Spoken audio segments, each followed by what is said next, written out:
si ustedes quieren ahora, para la sesión que viene, presentar en grupo, presentar individual, ahora vamos a dar un poco las reglas del juego, pero tenemos 1 hora, 5 minutos cada uno que presente. Hay para 10, 12 presentaciones, ya sea en grupo, individual, es decir, que no hay mucho problema. Dicho esto, creo que le puedo dar la palabra a Mijil para que él más o menos les vaya presentando a ustedes.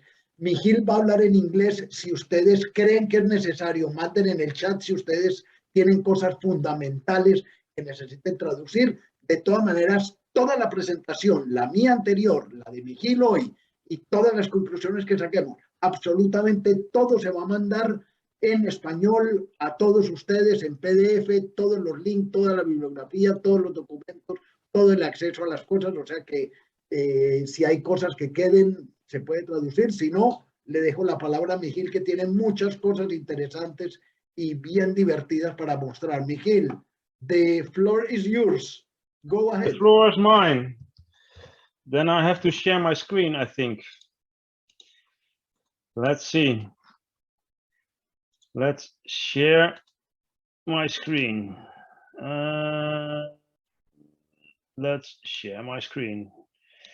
Share, and if I start presenting, Yes, it should work. Oh, you see also this, huh? Perfect. It's perfect, Mijil. Yeah, I'll put it there.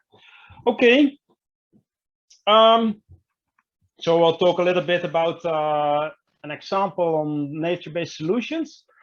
I will guide you through some examples we did for the city of Utrecht, a city in the Netherlands, using some rules of thumbs, and we will focus on urban heat like we did last time. So how can you find priority areas for urban heat islands, to see what you can do there, and maybe also how can it help to reduce, let's say, other effects of the ecosystem services or recreational value. Is that possible? So that's what I will do. I will base it on the lessons learned of the city of Utrecht, which we did, I think it's in 2017 we did, and it's described in the OPLA, in the link you see, so you get the presentations, you can look at it in detail. Okay, if you look at the Netherlands, then the city of Utrecht is one of the largest cities in the Netherlands. It's not that big, it's 150,000, I think, or maybe already 200,000, but it did grow very rapidly. So what we have seen is that in the last, let's say, 40 years, it really exploded, and it's still the fastest growing city in the Netherlands. So they really think we have to think about how do we deal with spatial planning, but also how do we deal with our green environment, and how do we deal with, in the end, also climate change, because, well, it's an issue which is also high on the agenda in the Netherlands. So maybe they will expand to other regions nearby, and they think, can we keep our living environment like we want to have it?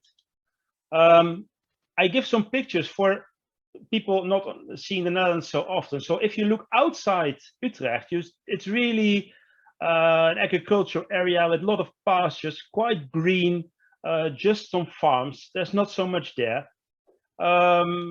And for example, inside Utrecht, you also have really green areas, large parks, nice green environments. Also in the more modern and the smaller parks, you have big trees, lots of grass.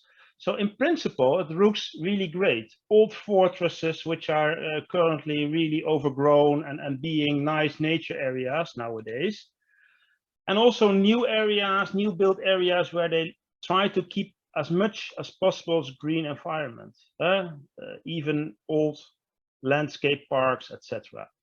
So in principle, if you look to the surroundings of Utrecht, it's all quite a green and nice area.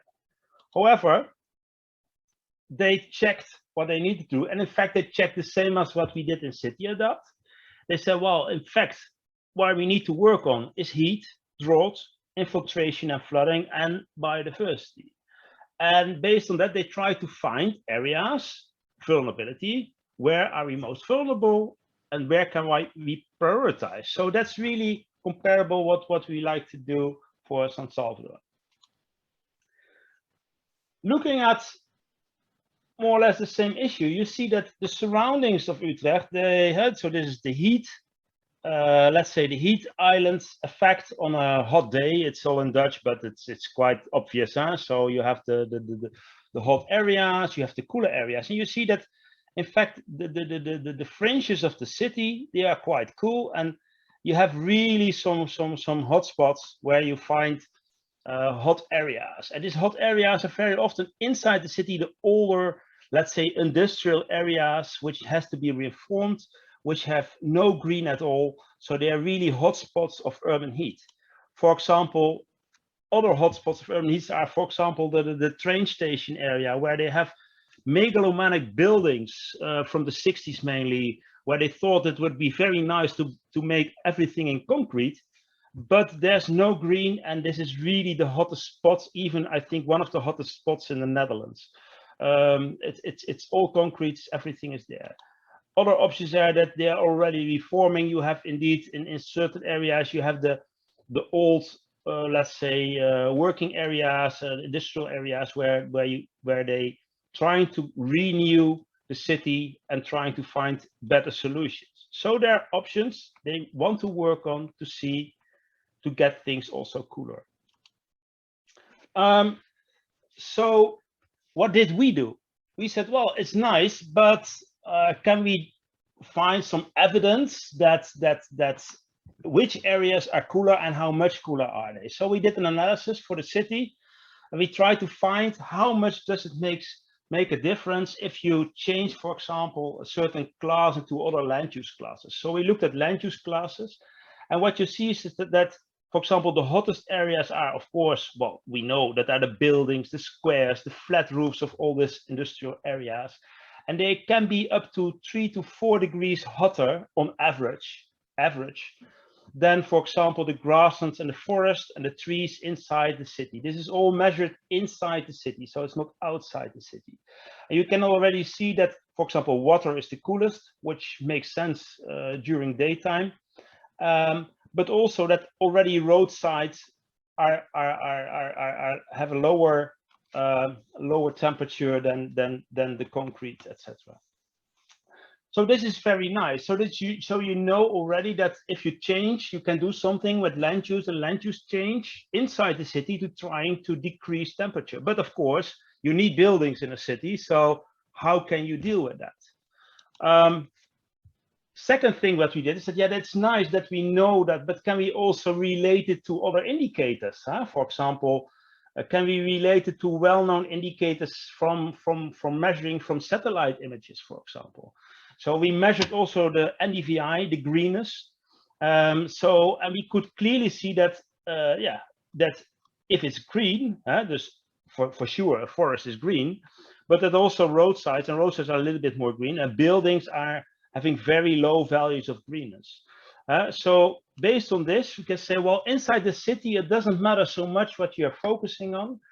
If you want to look at green and greenness, then these are the best classes to go for, which is simply the green areas. And it doesn't matter so much which areas you choose from. So forest, other greens, or grassland in the Netherlands. So we are talking about the Netherlands. So the grasslands are quite wet and also cool and green, which can be different in other countries, but in principle, these are the most green classes we want to look at. So what we also discovered is that NDVI is a measure for greenness, but it's also, and that's what we could see from the other, so we could also see it from this image, if you can find areas which are cool, these are also the areas which are green.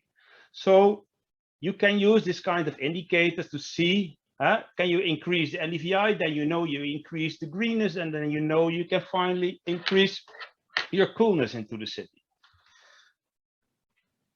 That's nice, but then the municipality said, yes, but we don't know where to start, because we have some information sources, of course, but we also have not the power to do everything.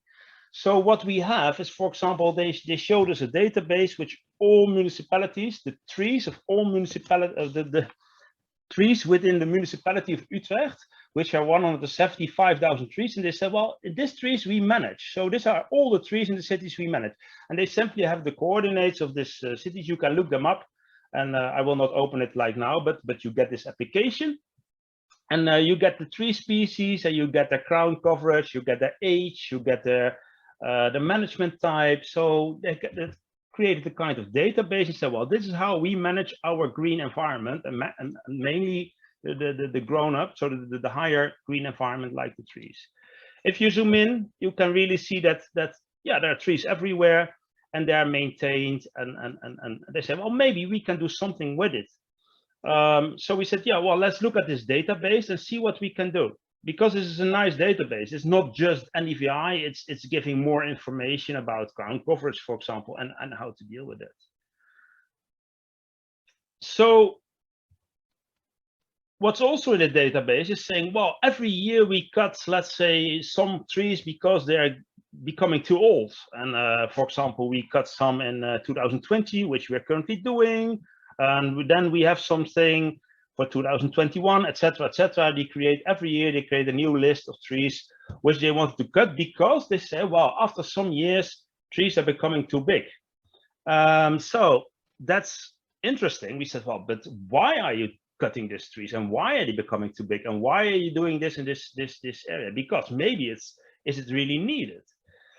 So we analyzed the data, and we get something out like this. So you have, in the city of Utrecht, you have a certain number of trees which have a certain age. So that's how the green bars. So you can see that the majorities of the trees are quite young. For example, there are a lot of trees which are just 10 years old, and on average, the trees are, let's say, 30 years old. But there are almost no trees which are 70 years old, and then you have some that are the gray dots, some monumental trees.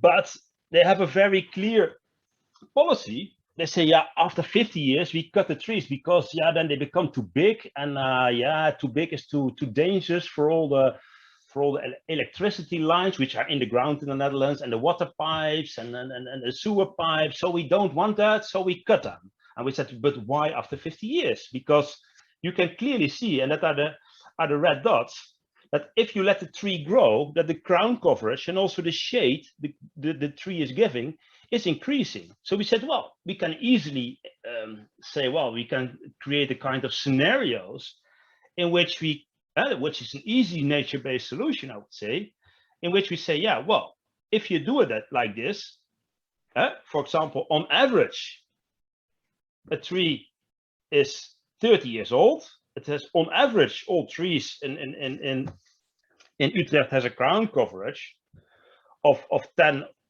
meters. So if we are able to, along the life, let's say not cut them after 50 years, but let's say do it some years longer, then also the crown coverage will increase from 10 to 12 meters. And if you do that for all of the 175,000 trees in Utrecht, you will gain a lot. Yeah, they said, well, that is indeed, yeah, we'll gain a lot. But of course, we know that it's not possible like that. But this kind of scenarios are easy to create. With computers, you can easily say, well, let's do it and see what's the effect of doing this kind of analysis. What's the effect of, in this case, letting a tree grow an extra 20 years? What are the benefits of doing that? Because you have a lot of more shade, and also you have maybe also more cost, like maintaining the trees, etc. So this is something you can calculate. But so this is one of the scenarios we thought, well, this could be of interest. So in total, you get indeed 175,000 trees with an average ground unit increase of 2 meters, which is interesting. You have a lot more shades, lots more green, and a lot more coolness in theory. So this is what we evaluated. So now I go to ArcMap. I will temporarily shut this down. Let's see if I can open this, because it was on my other screen, and oh no, yeah, that's what I thought. Well, then I leave it for now. I can also do it without ArcMap, no problem. So what you see here is what I wanted to show you is that they already had some. We said, well, you can of course do everywhere in Utrecht. You can try to do this increase, but they had already this, let's say, these areas where I showed you where they wanted to restructure the city because they want to give it another function. For example, this is the central station area, and this is the area where they have old industry, and there they have new housing. And you can already see these are clearly hotspots of temperature because this is a temperature map.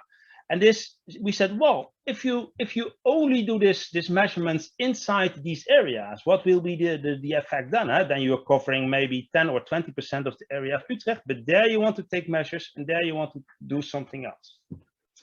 So we have fairly simple GIS data. For example, we have a temperature map, we have this NDVI map, we have the tree coverage map, and we have a map of all this restructuring area. So, well, can we analyze and see what the potential effects are of these measurements? So we developed 3 sets of scenarios. We said, well, let the tree grow older. We developed more dense ground coverage. We did it for the whole of the area, I think, and we did it also for just the restructuring areas. We said, if you in restructuring areas make a simple policy of having just 20% of ground coverage there, what will be the effect on the total heat effect? And then we said, well, and that's another one I didn't look at, but I can show you. We also said, well, we can green the noisy areas because Utrecht is located really in an infrastructure crossing points of trains and highways. So the areas, there are quite some areas which are not suitable or not so suitable for housing, so they don't want to build that, but you can re-green them or green them more if you want. So we said, well, can you give that the combination of this, which we did. And then I can show you a little bit the scenario results. So the average temperature are compared, of the 3 scenarios are compared, and for each these are all districts of this, for example, the west, it's not so readable, but this is the eastern part, etc., etc. So you have some areas where you have different types of effect, and I have to see also that the yellow one is the current situation, the temperature. Here the temperature is on this axis. And you see that for all scenarios, more or less, the temperature is decreasing, in theory, because we do it just on the computer. But for some areas, it's increasing more than for others. That's also depending on where you are and where you're located. And of course, you can also see here already that some areas which are more outside are considerably having lower temperatures on average than, for example, the city center, which is having a very high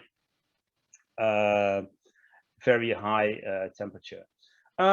So based on this one, you can compare for each area what could be the best, what could be a best or current best scenario. And in general, we could say that letting the trees grow in general gave the best reduction, but it's also one which probably in the end will cost quite some money still due to maintenance. But that's cost and benefits which you have to think of. Then we said, yeah, that's nice. So we didn't.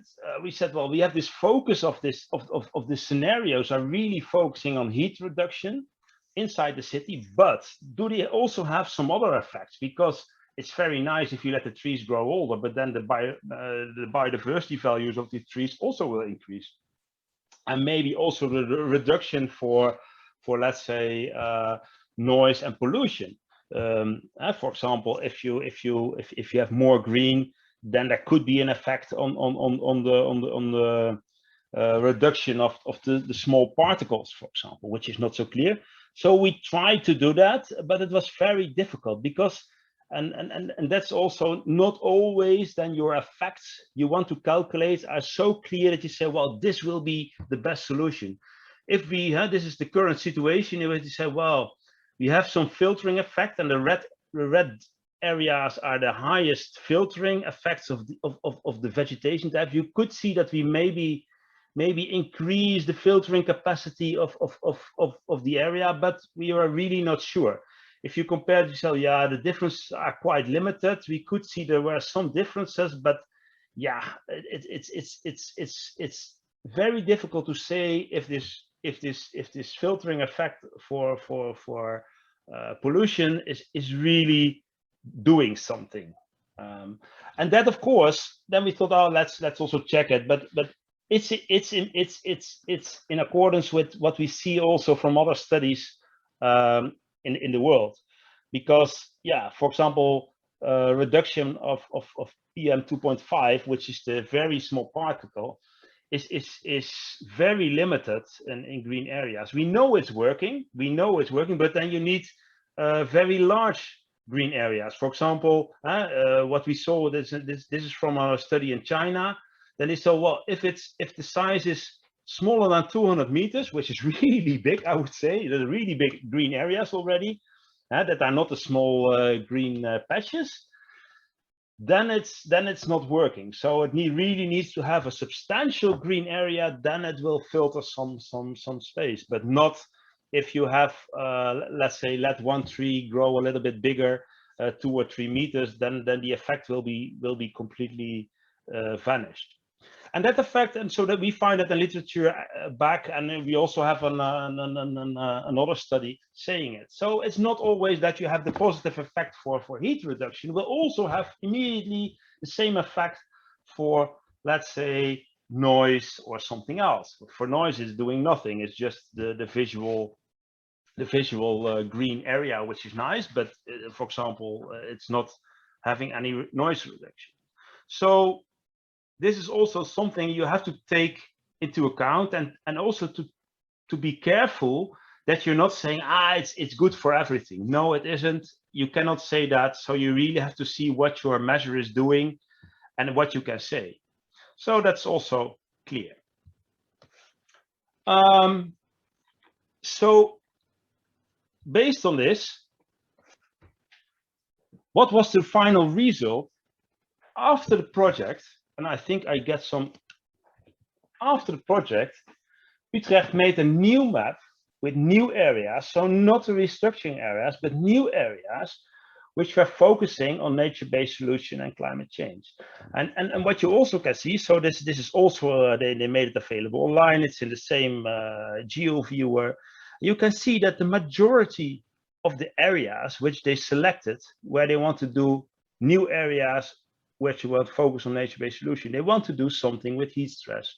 For example, they want to do this damage to build-up area, which is the other ones that is mainly related to flooding and some water issues. But the majority of areas is focusing on the reduction of heat stress, because that's something you can easily do with putting in more green into the city. And for example, so looking at the areas, you can see there is some overlap with the restructuring areas. Oh, I have to turn this off.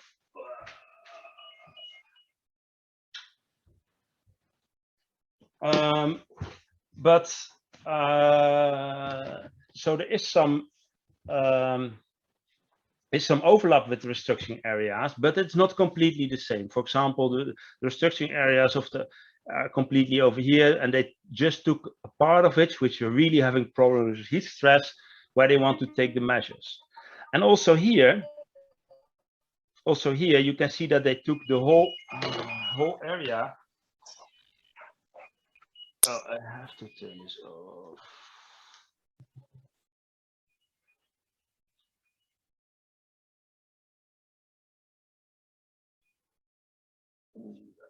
Let's see.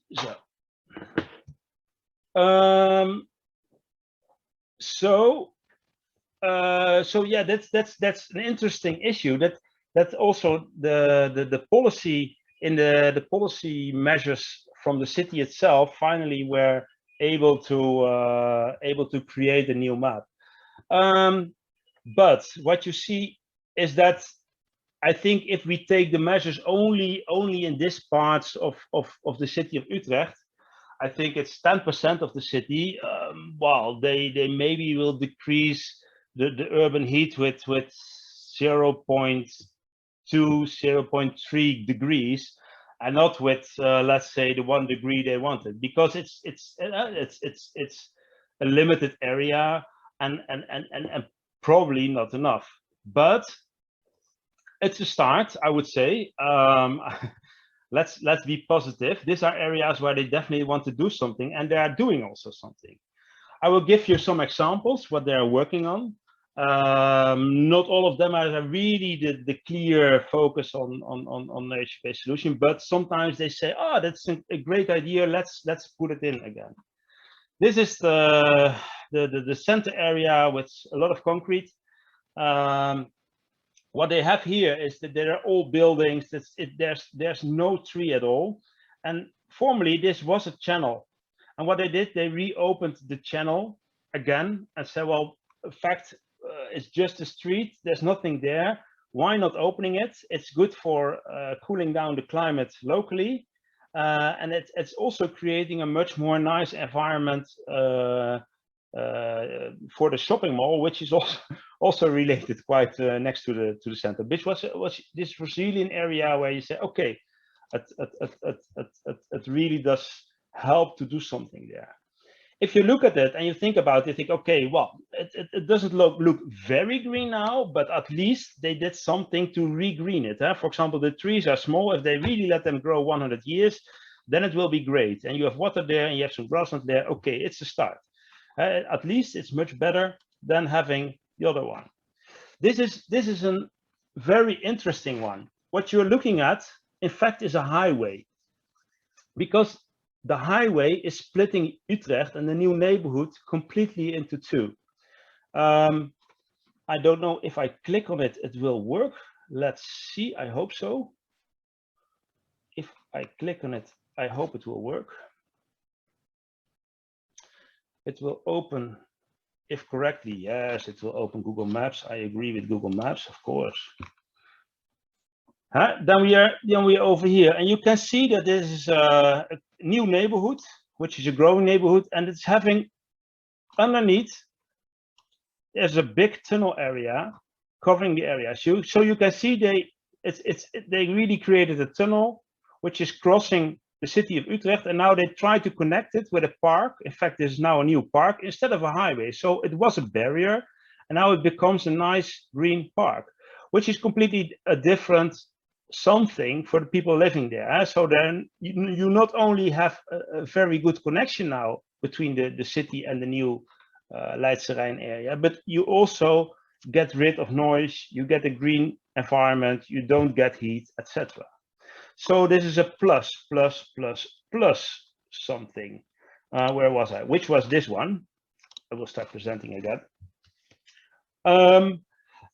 But sometimes their measurements you also have to think about. It's maybe not so efficient, and it's more related to be an architectural landmark or feature people think it is very interesting to do. For example, this is the station area, and they created a kind of bridge, and on top of this bridge they said, wow, we want to regreen this area. But yeah, if you look at the bridge, they really put some trees on it, but you can imagine that I don't know where the trees roots need to go, but it will be very difficult. So these trees will not grow 100 years old, because they will completely have no space to put their roots in. I really don't know how to do it, but it looks nice. It is a feature, so people try to do that. So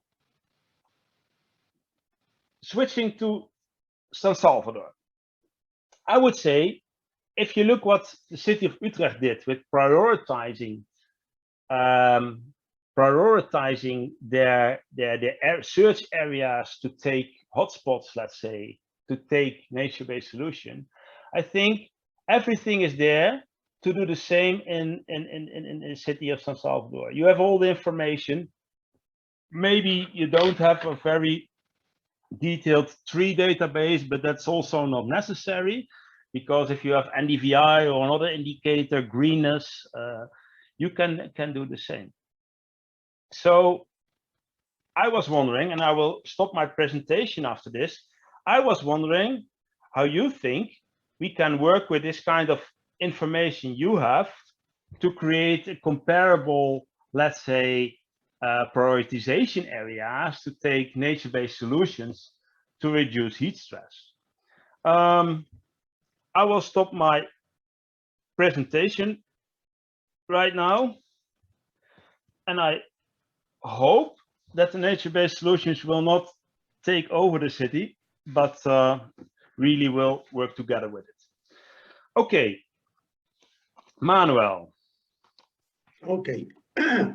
Acá tengo yo dos preguntas para continuar con la sesión un poco de Mijil. ¿Ustedes necesitan un resumen en español de todo lo que ha pasado hasta ahora o prefieren que continuemos la discusión y todo lo que presentó Mijil va a ser enviado en español cuando se manden los materiales? Escucho si hay alguna reacción o algún pedido en especial.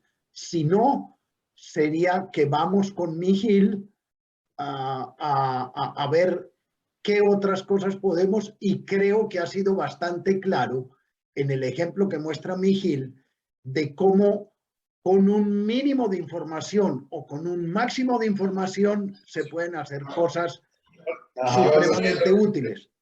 Sí, diga.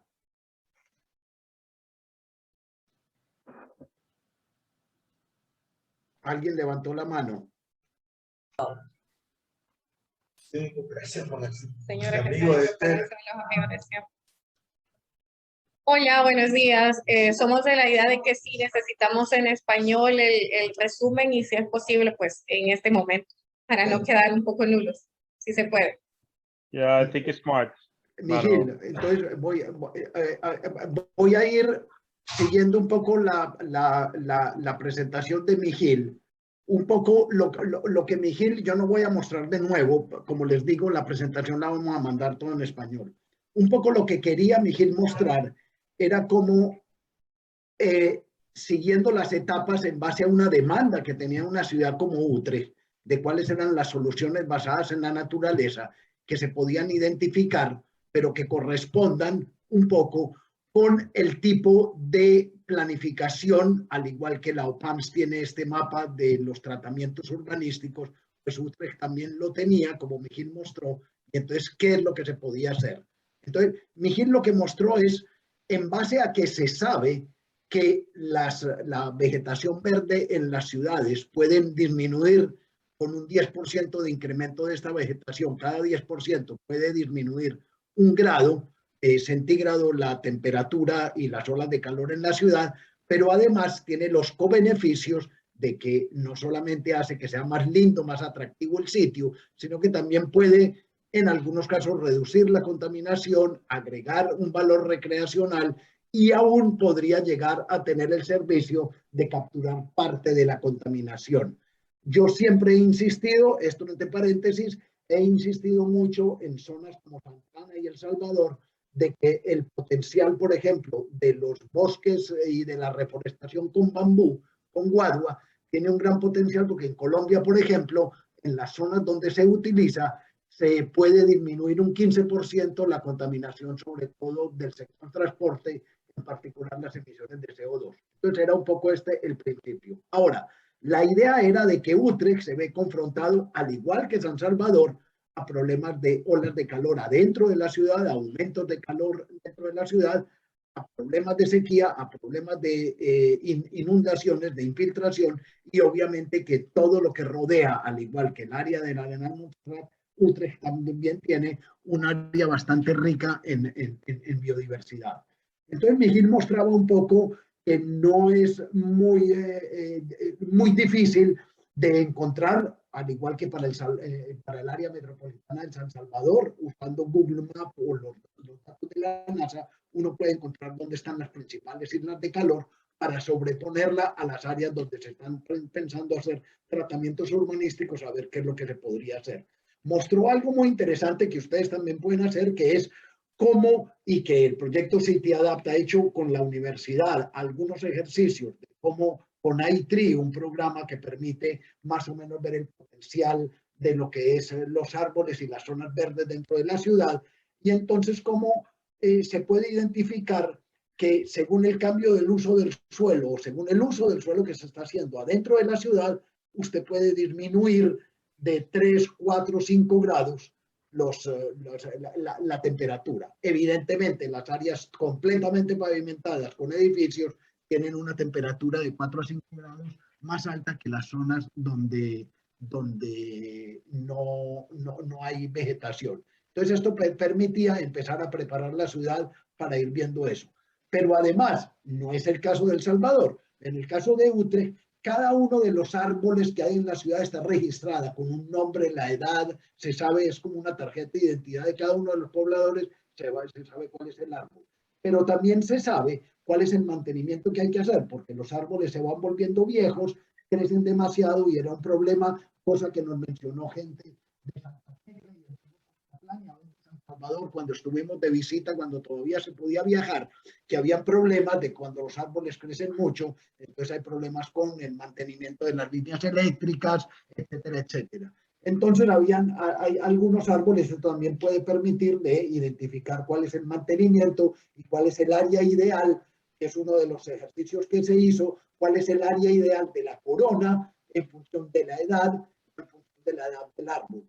Entonces mostró cómo en la ciudad de Utrecht los árboles a los 50 años, dado el crecimiento que tienen, el potencial que tienen y la corona que ocupa de sombra, entonces se cortan. Entonces habían escenarios en donde se trabajó cuánto se podría aumentar la edad del árbol para que aumente la corona del árbol, aumenta la sombra y aumenta la temperatura. Entonces jugaron con escenarios como ya lo habíamos planteado, ¿qué pasa si se hace esto? ¿Qué pasa si se hace aquello? Los escenarios que se trabajaron era un poco, ¿qué pasa si se alarga la vida del árbol en 20 años, aumentando de 2 metros, por ejemplo, la corona de diámetro para poder cubrir un área de más sombra?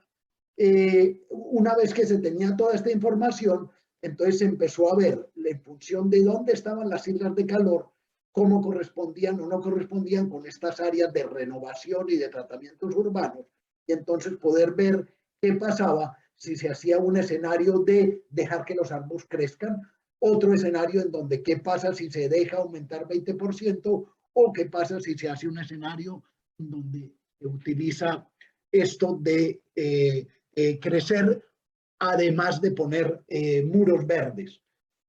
Y entonces así se podían hacer distintos escenarios, cuál era el impacto en los distintos barrios, en las distintas áreas de los barrios y cómo era el efecto en la disminución de la polución, la disminución del ruido, además de la disminución de la temperatura. Obviamente que se encontró que es supremamente complicado ver que disminuye la contaminación y hay que ir viendo cómo es la relación que se puede obtener con otros servicios de los ecosistemas. En resumidas cuentas, después de todo este tipo de trabajo de exploración y de diagnóstico de qué es lo que pasaba, qué es lo que se podría hacer, se empezó a preparar un proyecto de qué zonas de la renovación urbana podrían corresponder con zonas en donde se puedan implementar soluciones basadas en la naturaleza. Entonces ahí es donde se identificaron que las zonas donde más se podría hacer es las zonas donde hay estas olas de calor que correspondían. Y Miguel presentó algunas de las soluciones, que era una que es muy simpática, entre comillas, que es este puente que hicieron alrededor de la estación de tren, en donde se pusieron árboles en el puente, y Miguel ilustró muy bien de que, bueno, usted pone árboles en un puente y obviamente que llega un momento a los 2, 3, 4 años que el árbol no puede seguir creciendo porque no tiene para dónde agarrar las raíces, porque no está en el suelo. Entonces ahí es donde uno cabe preguntarse si los ingenieros, los planificadores no pensaron en hacer en el piso árboles un poco más grandes que den la sombra al puente, pero esas son las soluciones que se van explorando. Y entonces ahí Miguel, para hacer corto en este resumen, saltaba un poco a San Salvador usando la carta de los tratamientos, el mapa de los tratamientos urbanísticos que hay en San Salvador, donde hay unas zonas de renovación, unas zonas donde se debería identificar y cómo ese tipo de zonas se podrían trabajar para hacer algo. No sé si queda claro, más o menos era esto lo que Miguel había presentado, y no sé si Miguel pensaba, I don't know, Miguel, if you wanted to go to this map in El Salvador to make some exercises, or you No, I that the didn't plan people... an exercise. It was more about... Okay, this is next, exactly. Exactly. Y entonces, de todas maneras, lo que nosotros queríamos es, si ustedes tenían preguntas, si ustedes tenían reflexiones, como ustedes vieron, la vez pasada se mostró un ejercicio de cómo escalonar en el área metropolitana de San Salvador, en las áreas rurales, y ahora estamos pensando más en las áreas urbanas, que cada uno de los municipios, Santa Tecla, Antiguo Cuscatlán, cada uno de estos municipios puede ir pensando en utilizar este mapa de tratamientos urbanísticos para ver qué es lo que se puede hacer y ver cómo con OPAMS van integrando este tipo de reverdecimiento o de corredores verdes. Queda aún con la final de aclarar aún más lo que se explicó. No sé si quedan más preguntas, si quieren hacerle preguntas a Miguel, se van traduciendo o no traduciendo, si quieren que empecemos, de todas maneras quedan ahora una media hora para discusión y para intercambio de preguntas, para que pasemos después a definir el tipo de ejercicios con los elementos que hemos dado de la vez pasada y de esta, de cómo ustedes podrían empezar a tratar de construir un ejercicio supremamente simple, pero que ya va dando pistas. El ejercicio que mostró Miguel parece muy complejo, pero es relativamente simple. No se pretende hacer todo en esta semana, pero ya hay elementos con los que ustedes podrían ir trabajando.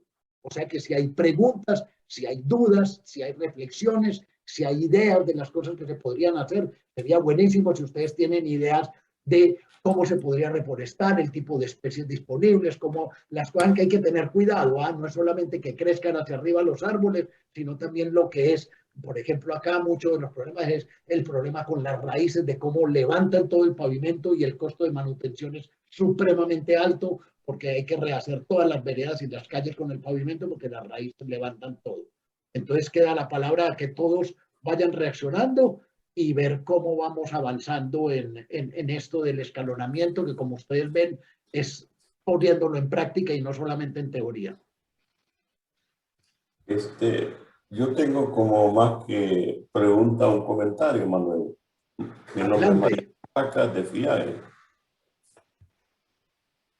Adelante. Bueno, yo creo que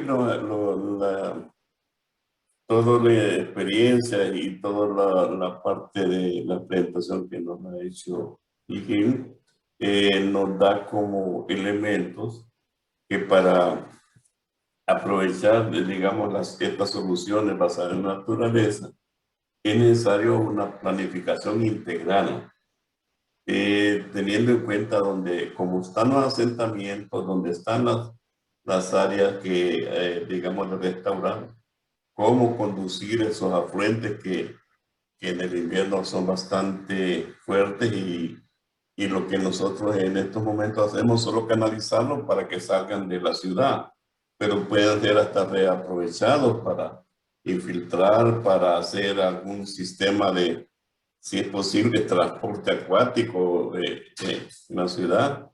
Hay muchas opciones, pero eso requiere como ver una planificación bastante integral. Por otro lado, digamos, la reforestación en las áreas, digamos, en las ciudades, sí requieren también de algunos cambios, por lo que tú mencionabas. Por ejemplo, hay tanto cable que cualquier árbol pequeñito ya está topando, porque algunos cables casi están a 2 o 3 metros de la superficie. Y es clave, como tú mencionabas, el sistema radicular, que principalmente tenemos que tener árboles con una raíz pivotante, fuerte, y ya tenemos varias especies que se adaptan a estas condiciones. Pero lastimosamente se ha hecho siembra de especies sin ningún criterio. Una de ellas podría mencionar el laurel de la India, que tiene un sistema radicular que es bastante grande, y a veces hasta en las tuberías entra todo el sistema radicular. pero tenemos especies criollas como el laurel de almendro de río.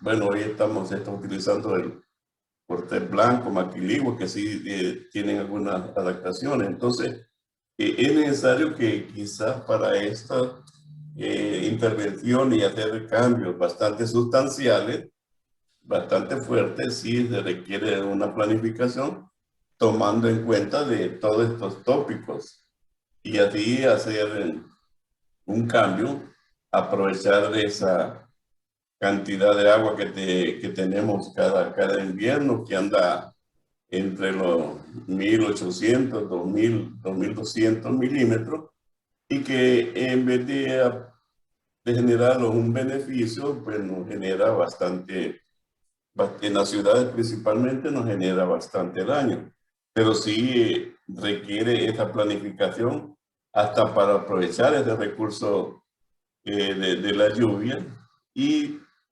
tanto para que pueda ser utilizado con otros fines, como también para la infiltración. Es un poco la reflexión, porque todos los modelos que se ha estado presentando en esta diapositiva, sí incluyen todos esos tópicos. Bueno, se ven hasta cómo dentro de las mismas ciudades hay algunos cauces que ayudan hasta para movilizarse y que de una vez evitan que esto se convierta en un problema de inundaciones y de desastres. Esa es un poco mi reflexión. Gracias. ¿Alguna otra reflexión? Es todo en línea con lo que dice Mariano. Por eso Mijil termina y hemos estado todo el tiempo como documento de base mostrando este mapa de la OPAMS de tratamientos urbanísticos, y por eso es que hemos insistido en que esta sesión de capacitación tiene que estar la gente de la OPAMS, la gente de ministerios, la gente de cada una de las ciudades, porque si no se hace de manera integral, cada uno va a ir arrancando para un lado y entonces no se van a poder obtener los resultados que se quieran. Eso es lo que estamos diciendo, que este escalonamiento implica pensar en cuenca, implica pensar en área metropolitana, implica pensar en servicios de ecosistemas, implica pensar en una manera, una escala y un nivel de la toma de decisiones que va más allá del barrio, de la finca y de la propiedad. O sea que es exactamente en línea con lo que dice Mariano. ¿Alguna otra reflexión, ideas?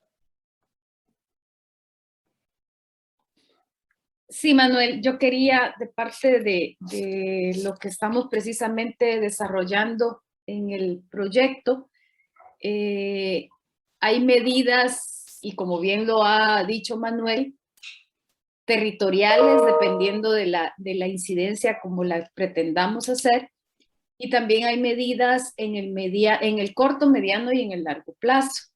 Y ahí es donde nosotros tenemos que estar muy claros en esos territorios y en esos tiempos. Particularmente quiero hacer mención de las medidas, ya que justamente tiene ahí el mapa del esquema director de LOPAMS. LOPAMS tiene un catálogo de especies arbóreas, está muy completo. Nosotros, por nuestro lado, nos llamó mucho la atención cuando comenzamos con el proyecto, que hicimos varias encuestas con las comunidades, fueron 23 grupos focales y entrevistas a representantes de comunidades, y nos llamó la atención que la gente no quiere un árbol cerca de su casa.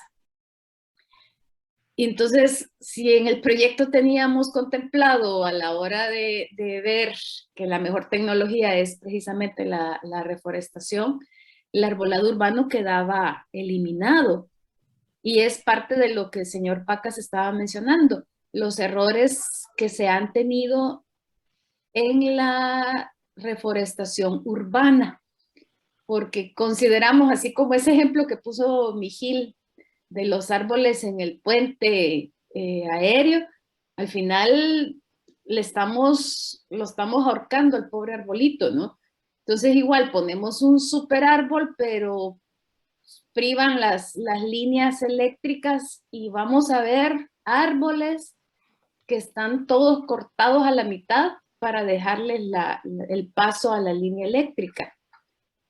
Nosotros hemos hecho un ejercicio, y que también lo comentaba Manuel, con 2 estudios de tesis, exactamente en 3 calles del centro histórico. Ya estamos por concluir ese ejercicio de tesis que hicieron alumnas de Ciencias Agronómicas de la Universidad de El Salvador, que hicieron el inventariado del arbolado urbano en 3 calles. La primera calle Poniente, la calle Rubén Darío y la calle Arce.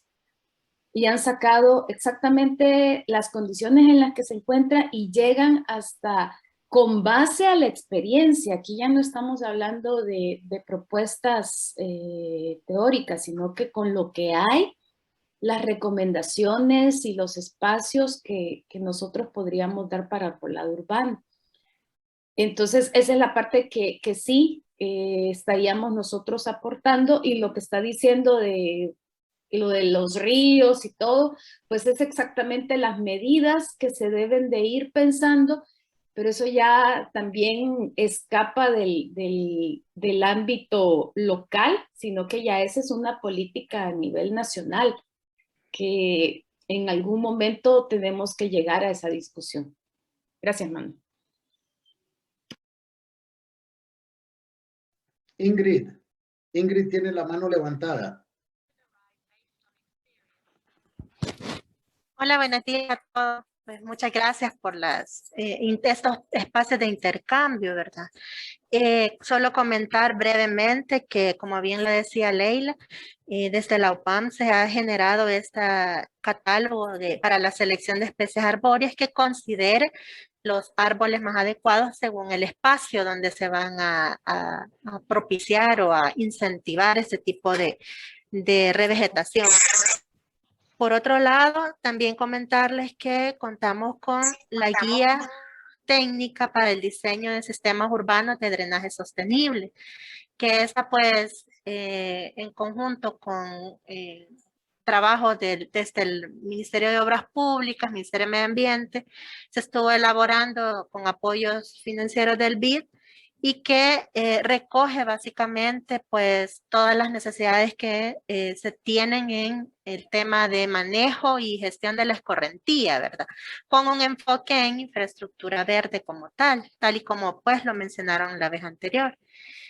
Creo que sí cabe mencionar de que también al interior de la oficina un equipo está llevando a cabo un análisis de mallas verdes y azules, con apoyo de especialistas internacionales que nos están brindando como cuál es toda la evidencia que los instrumentos normativos nos han ido dejando, y cuáles como las apuestas a las que deberíamos de continuar para estos temas. Entonces, en general creo que los temas de cómo tratar o de cómo el desarrollo del área metropolitana puede generar estas condiciones, es por eso lo importante de los privados, ¿verdad? Que con inversión pues privada y para favorecer a sus proyectos también, y que no solamente sea un beneficio económico, sino para la ciudad, generen infraestructura. Hasta la fecha, desde la oficina, a partir del año 2004, se vienen solicitando sistemas de detención, que es una infraestructura gris.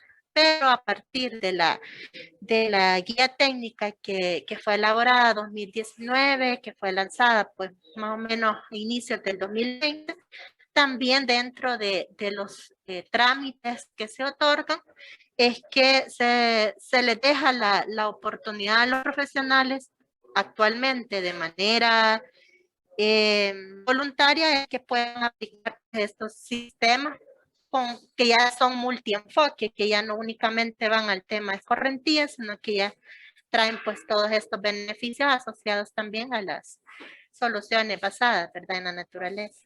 Eso quería comentar. Muchas gracias. Gracias, Ingrid. ¿Alguna reflexión más de algunas personas?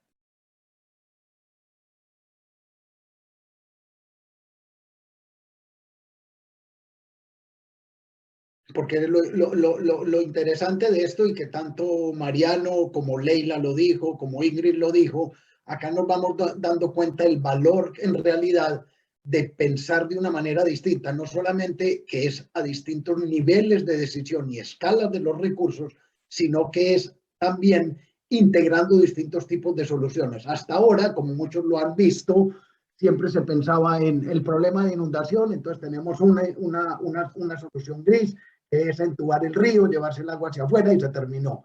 Este tipo de soluciones nos permite ver que no hay una sola cosa, sino que tenemos que ir complementándola con otra, y entonces complementar distintas soluciones verdes integradas a cierto tipo de soluciones grises, porque no es que uno las descarte. Hay alcantarillado que es muy útil, hay puentes que son muy útiles, hay canalizaciones que son muy útiles, hay lagunas de laminación que son muy útiles y necesarias, pero cómo se van integrando. Además, la laguna de laminación, para dar un ejemplo en concreto, tiene un potencial enorme de poder tener absorción, además de ser captura de agua, también tiene un potencial de absorción alrededor de la laguna de laminación que no siempre el BID lo ha tomado en cuenta, y que es todo el potencial, y que debería abrirse un poco el debate de cómo se integran con otro tipo de soluciones. Entonces, de nuevo, como decía Mariano, es ir integrando este rompecabezas, y como lo mostraba Miguel, es ir integrando esto, y también hay partes en donde habrá que hacer prueba y error, y nos damos cuenta de que no se puede. Una cosa importante, en nuestras ciudades de América Latina, por lo general, todas las líneas eléctricas son aéreas. Como Miguel lo dijo, las líneas aéreas en Utrecht son subterráneas, lo que también implica de que una cosa es que se resuelve el problema de las líneas eléctricas hacia arriba, pero tiene el problema de las raíces que van destruyendo toda la infraestructura de las líneas eléctricas que se ponen por debajo de tierra. Entonces, a una solución, como decíamos, siempre hay que pensar en cuáles son las compensaciones y cuáles son los beneficios y no beneficios, porque siempre hay soluciones y siempre hay inconvenientes que se van creando. ¿Alguna reflexión más? ¿Alguna pregunta? ¿Algún complemento? ¿Alguna idea?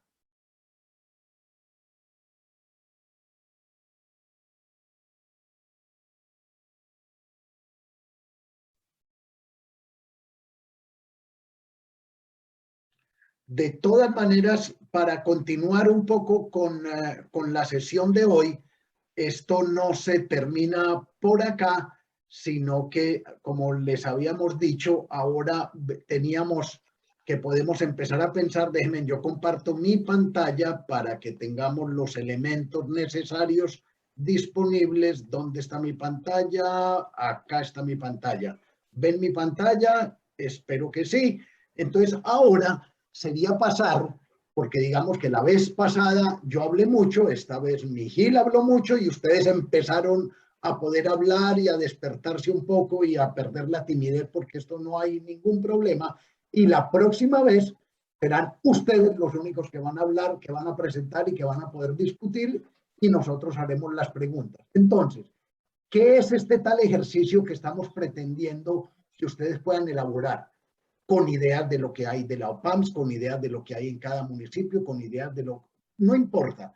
Un poco lo que es tomemos como base, para que no nos estemos yendo hacia lados muy extraños, el geoportal que tiene la OPAMS, en donde tiene unos mapas supremamente útiles, y de todas maneras tiene la visión del área metropolitana de San Salvador, que ya es una escala relativamente importante.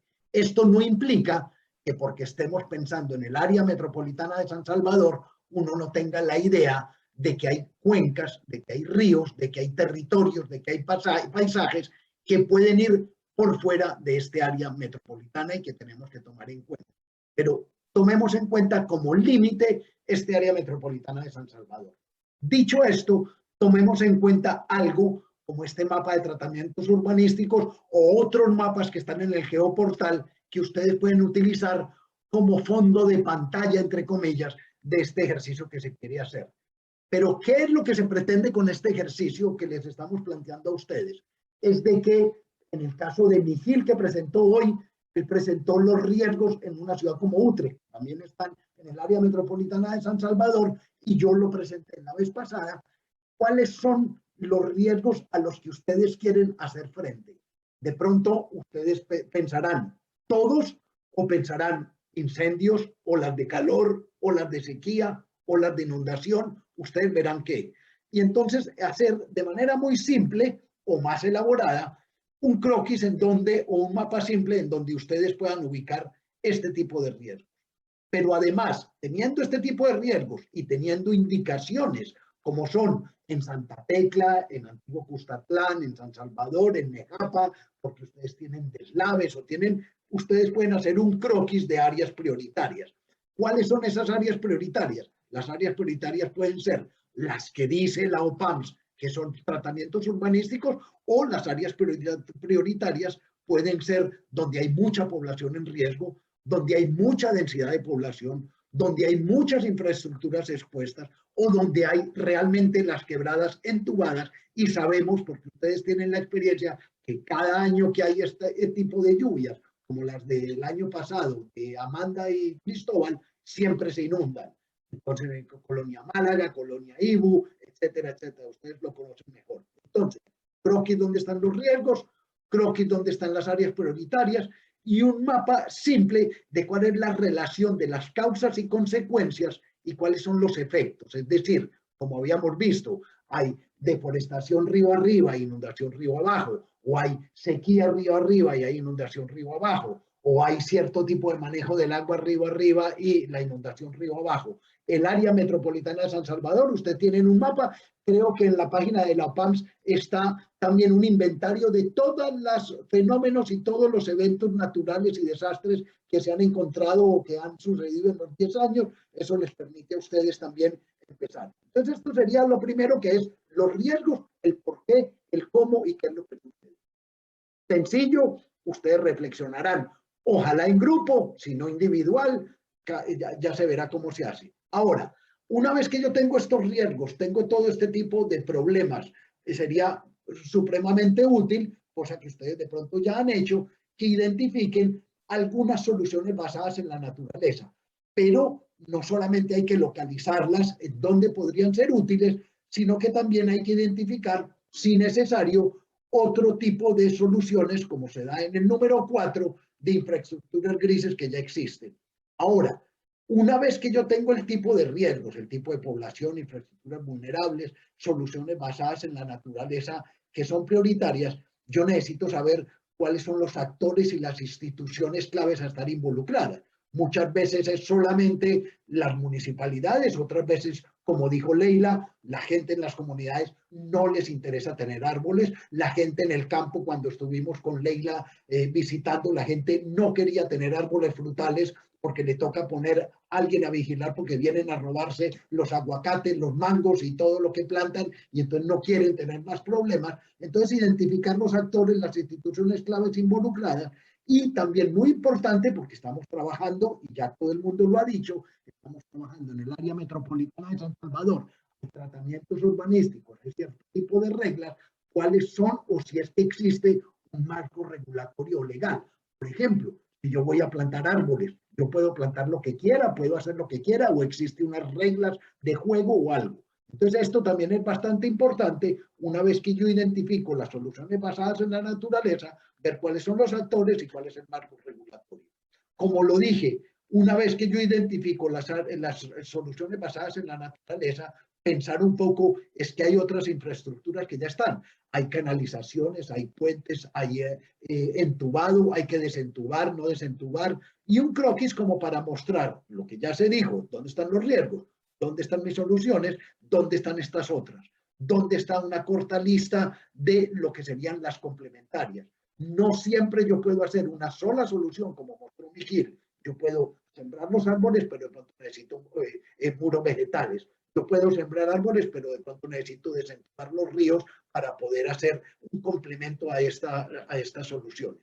Y entonces con esto, ustedes pueden hacer una corta reflexión de cuáles son los análisis de lo que sucede, río arriba, río abajo, cuáles son las ventajas en el barrio vecino, en el municipio vecino, y sobre todo que ustedes reflexionen, como ya lo hemos dicho, de que yo en un barrio puedo implementar algo. Leila dijo, este ejercicio que hizo la universidad con los árboles es en 3 calles. Obviamente que 3 calles no me resuelven el problema del área metropolitana, ni siquiera me resuelven el problema de la ciudad de San Salvador. Entonces, ¿hasta dónde tengo yo que llegar?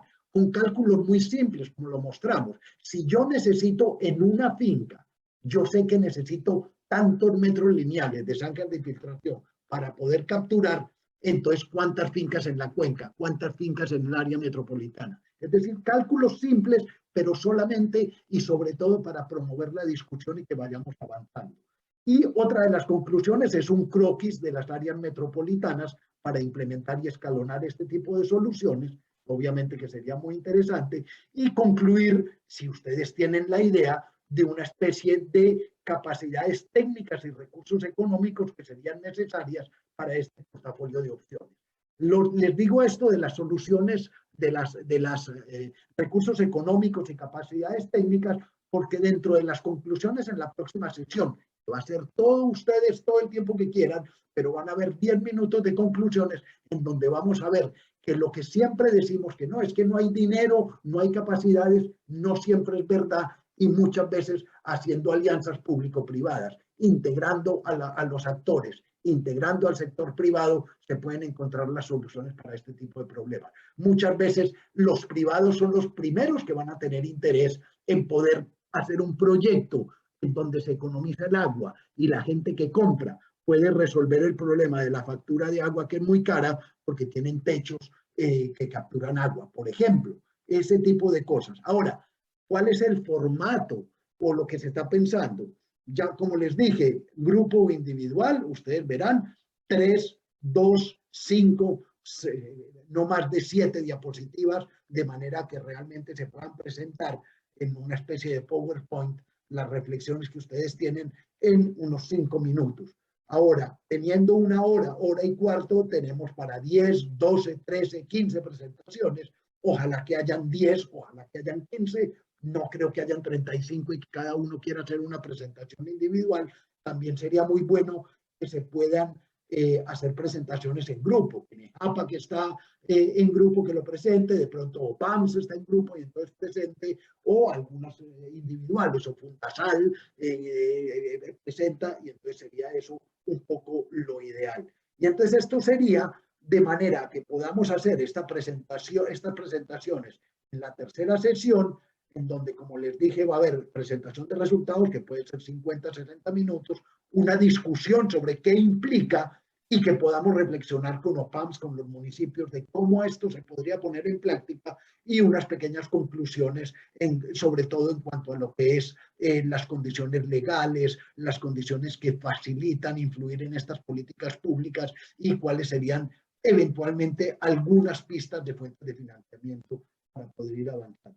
Entonces, esto es, si hay más preguntas, sería bueno discutir, si es claro lo que se está pretendiendo con este ejercicio, si tienen ideas de cómo mejorarlo o preguntas, sería bastante útil para poder seguir.